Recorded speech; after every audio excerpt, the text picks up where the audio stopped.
Hello everyone and welcome to my channel Aspiring Minds. Today we are going to discuss a classic short story in English literature, Oliver Asks for More, by none other than the master of social commentary, Charles Dickens. So let us unravel the layers of this thought-provoking tale together.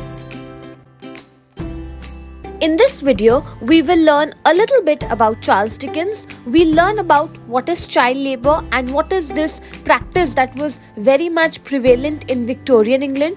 We'll learn a little bit about the setting of the story, that is, how was life at workhouse like. We'll do the summary of the story. We'll also go through the themes of the story. I'll also provide you with the word meanings to difficult words in the story, and we will discuss the important points that you must remember for your ICSE examinations.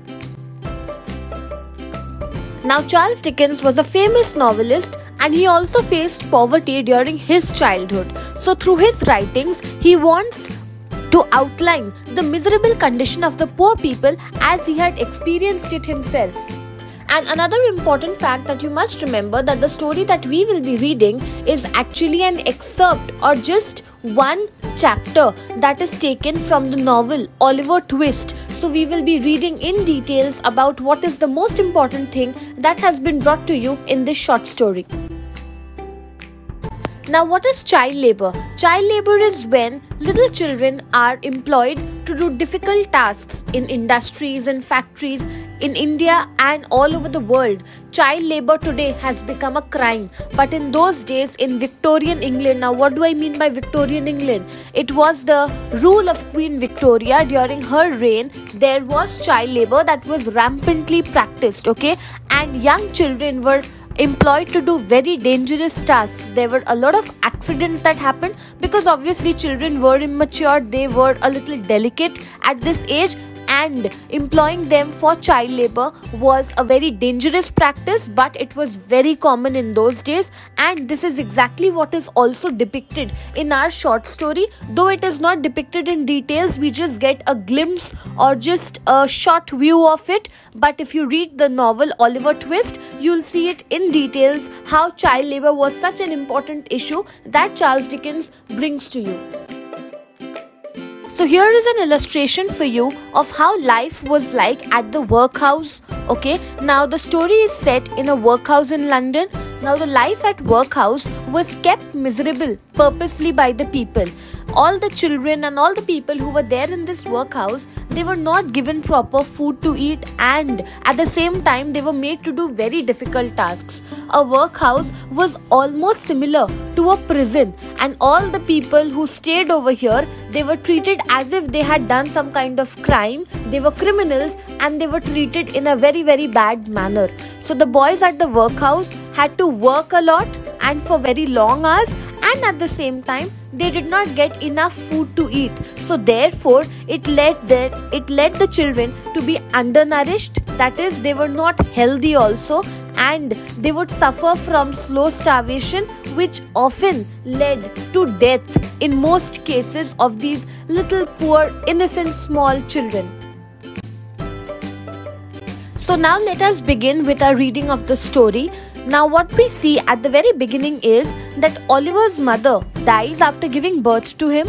She dies from exhaustion because she has walked a long way barefoot. She's not wearing proper shoes, and it seems that she has been walking for a very long time, which leaves her extremely tired, and at the same time she had chosen the night time to walk.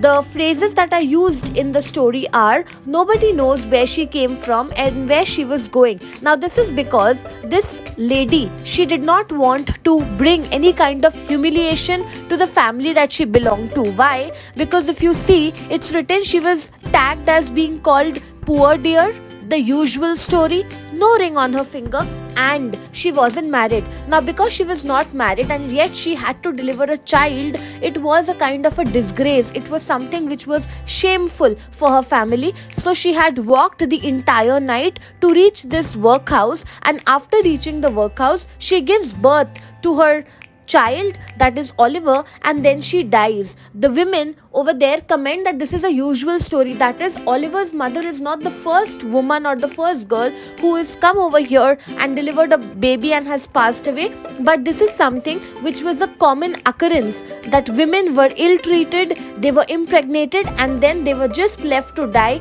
No one was given, their relationship was not given any proper concrete name.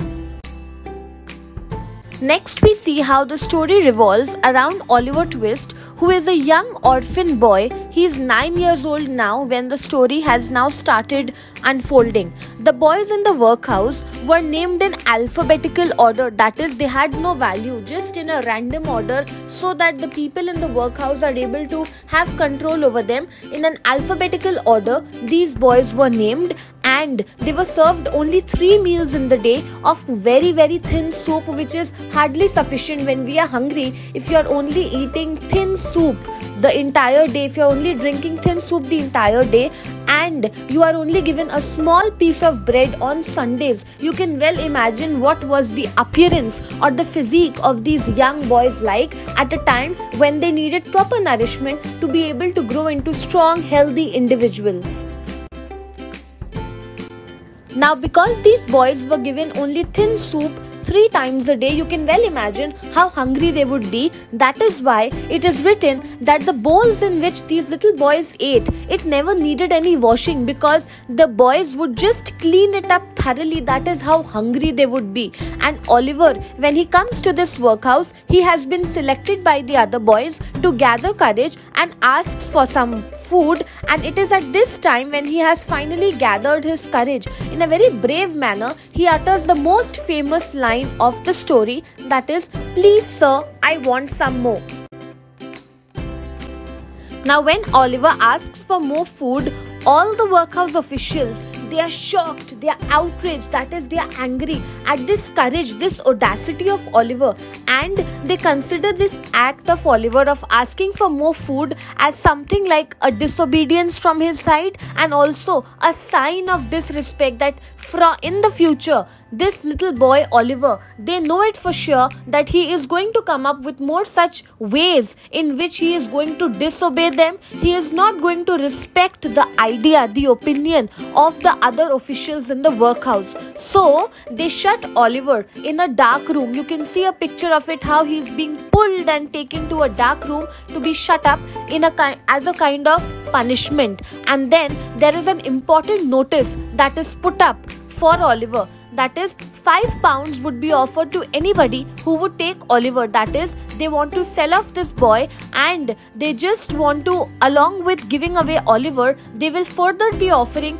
£5 worth of money to Oliver as a kind of reward for taking this troublemaker away from the workhouse.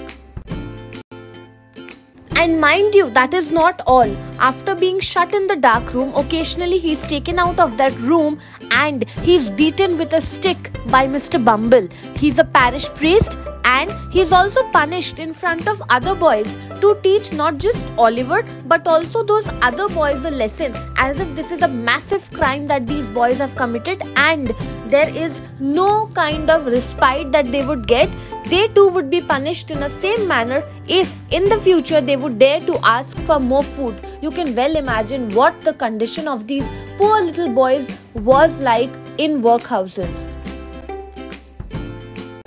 After this, we see Mr. Sarberry, who comes over here in the story. If you can see in the picture, he is described as wearing black clothes, and his profession was that he would make coffins especially for the poor who died at the workhouse. So therefore we get to know that death was a very common occurrence in workhouses, because I told you how there was a lot of work that was made to be done by the young boys and the other people who were there in the workhouse, and at the same time they were not given sufficient food to eat. And you see what he has written, or rather what does Mr. Sarberry utter. He says, "I have prepared the coffin for the 2 women who died last night." Now remember, these are the 2 women who are the other women who have also come in the workhouse. Therefore, we know that the story starts when Oliver is already 9 years old. From then till now, we've come almost 9 years ahead in the story, and till now the situation of women and their treatment has not changed. It is again a common occurrence how women would come, try to find shelter in workhouses. Some would come to deliver babies. Some who had already delivered babies would come over here because they would not be accepted by their family, and they would come here thinking that the women and the children would do some work, and at least in a workhouse they would get shelter.